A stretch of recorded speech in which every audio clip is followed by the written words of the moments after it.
kind of help us explain some of these defensive miscues that the Browns have gone through and some of Joe Wood's schemes is our man Coach Tyvis here with the whiteboard. We promised the iPad. We had some technical difficulties with it this morning. It will be here next week. It works perfectly. By the way, this is my favorite segment of the week because what it does, it takes all excuses out of the way, and it's not what you think they should be doing. We're gonna show you why they suck, continue to suck, and are going to suck moving forward. And it was so this morning while Tyvis is drawing up the first play. The iPad was working, and it's really cool to see the players and the exact formation. I was hopeful. I'll show you after the carousel. We couldn't put in a carousel without having to readjust every picture. Me and Anthony all tried it. Tyvis was here, now we're early working on it. Okay. It'll be in progress this next is week. CIS random forensic breakdown. This is why the unsubs can't freaking get people lined up. Okay, so this first one is the Raheem Mostert touchdown. And this one was so puzzling to me. What was the down and distance on this one? I don't got that. Damn. 1st and 10. Okay, 1st and 10. Okay. So what yard line? 31? 31 or 32. I think it was a 31 Okay, yard context. touchdown. Anyways, so we in here. They take the Sam out and they put Ronnie Harrison in to play the Sam because Ronnie Harrison's a box safety, pretty big enough, physical enough in the run game.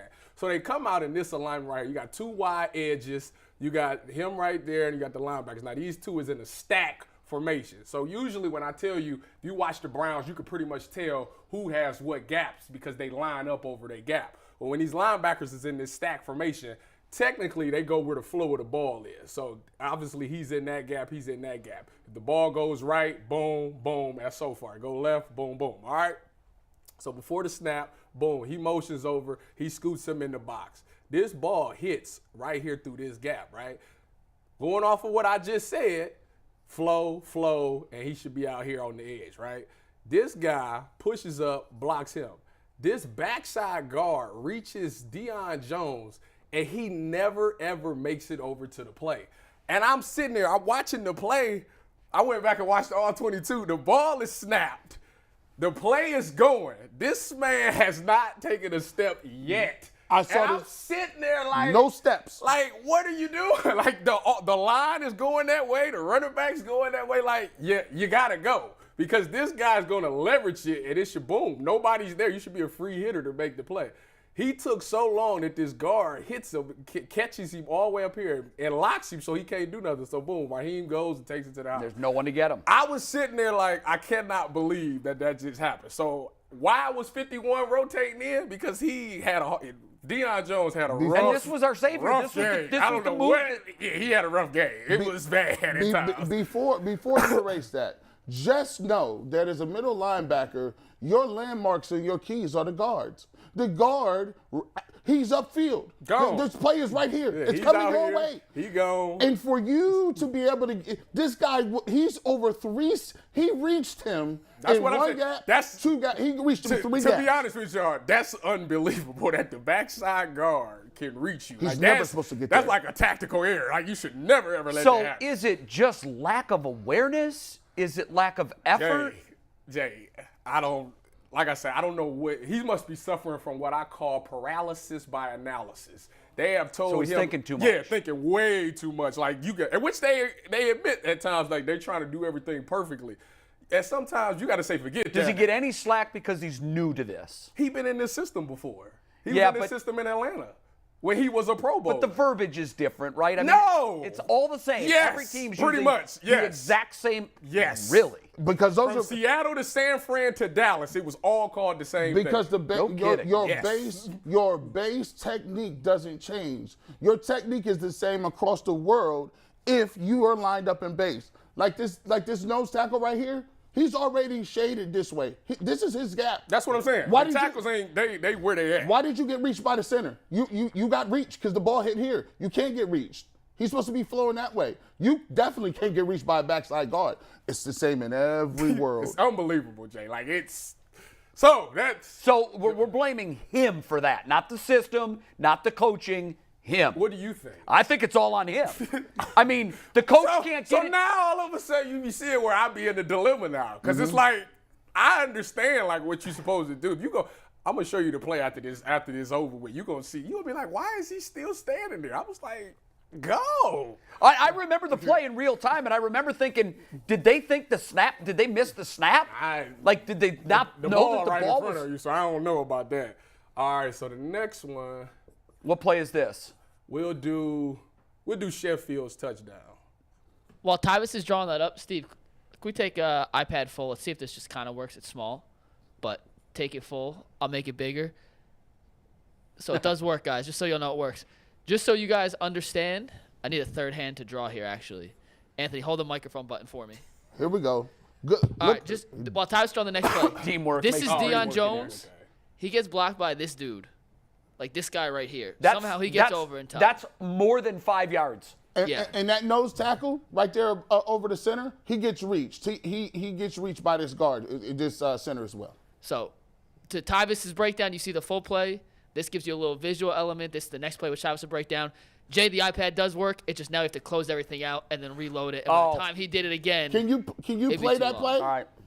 All right. that's a still shot. It's a still shot. Yeah, we can only show still shots. Oh, that would have been dope to see. him just actually I know. destroy. It's a joke We'll to do. me, but We have the same thing for Tyvis' next play, so we'll give you the right. visual breakdown next. Tyvis, take it away. All right, so for this one, it ain't nothing glitz or glamorous about this play at all. The Browns are in cover 2 because that's their red zone defense. They run cover 2. So in cover 2, usually this is the guy you hit because the corner, they play everything high to low. So as he reads him goes, boom, he got to take the fade. This should be the ball that he hits, but Tua seen one-on-one coverage, so he threw the ball, right? So the only thing I can say about this play is that Martin Emerson did everything right. He started off, he was on top. As you get down the field to get to the end zone, you want to play underneath routes because if they turn around at the goal line and catch it, it's a touchdown. So he plays everything right. What happens is Sheffield gives him a nice little stiff arm to the face to push off to get the thing. Now, everybody's like, well, they call it against Amari Cooper. Why didn't they call it against Sheffield? Because it's really so quick and so subtle that you really can't see it as a referee. Like, because obviously the hand fighting, they let that play. Honestly, I don't know about that because in real time, I said he shoved. Yeah, you can He see shoved. it. You can see it. Yeah, but dude. And I'm not talking about the That's why replay. it's a, In real time, I'm referees- screaming. Referees pick and choose when they want to call it. Yeah, so, I know they do. Martin Emerson, he's a young rookie. I'm going to tell him what Sherm taught me in these situations because it happened to me in practice. So when you get down there in the red zone, I don't care if you're playing in the NFL, college, or backyard football. It is natural when you see a fade ball at the very end of the route, whoever you checking, he's going to push off. He's going to push off with one hand to get the separation to go up. I don't know why. It's just what we do as football players, as wide receivers. So when you get down there, when he gives you that hand, you grab it and you don't give it back for the rest of the play. He cannot get Yeah, the but hand. when you grab it, you're at risk of being called for pass that's interference. Point, yeah, but you know what? They let the hand fight and go because they see that happening. So you grab it and you swing your other hand across to play the ball. You make him catch the ball with one hand. I thought when Sherm taught it to me, I said, Sherm, they going to call pass interference every Yeah, time. that's it. He said, do it in the game and see. I went out there and did it. They did not call pass interference. I seen Sherm go out there and do it. They did not call pass interference because they understand. Now, I'm not telling you to be blatant. It's literally you got to keep it close. Right. So if you hold it, because he's going to give And it. I have seen guys he do gonna, that listen, before. He going to give it to you. So When he right. give it to you, boom, you lock it right here like this. Yeah. So now he going up with one hand. Now you take that other hand, swing it apart. They can't tell. They like, oh, he just up on him. Right. Like the DB's just in good position Yeah. to make the play. So that's close. just, they're going to just write that off as typical hand exactly. battle. It's a vet no, move. No Big flag. vet move. So that's what you do in those situations, Martin. Anybody that's friends with Martin, tell him I said it. You And know by- what I'm by the saying? way- send him my way. I'll get him right. That was if you want to talk about Why isn't Joe Woods getting him right? ball I placement. don't know. That's That was a a hell of great throw. That was a hell of a rock. It was a throw. great No, throw. it was. Tyvis, you gonna drop the goal line play real quick? Yeah, I can draw that really quick. And while Tyvis is drawing it up, we'll show you guys, Steve, we take tag board again. Not tag board, iPad again. This is the visual element of the play you're about to see Tyvis draw up. But this is the formation. It's cover 0 on the goal line. 3rd and goal from the 2. And the guy you're going to be looking at here is, see, now we got to adjust to see. It's all We're this looking at thing. Tyreek. But this is the guy you're looking at right here. Tyreek versus Listen. Greg Newsome. That'll be the Now listen, matchup. Okay. Tyvis draws up in a I'm going to be sec. completely honest with y'all. I seen this, and this is a shame. This is. They're all a shame. No, this is bad. This is the worst one? Yeah, this one really got me. It really ground. Because I thought the Dion play was the worst. This one ground my gears because, for one, I don't know why. Well, I do know why. We were in cover 0. We was in cover 0 on the goal line. which is hilarious to me. Explain to folks what cover zero is. Cover zero means that there is nobody in the back. It's straight man across. You got your man. They even took the safeties out the game to put extra D-line in the game because they couldn't stop the run. So what did they do? Of course, they passed. You see one-on-one coverage across the board, we're going to throw the ball.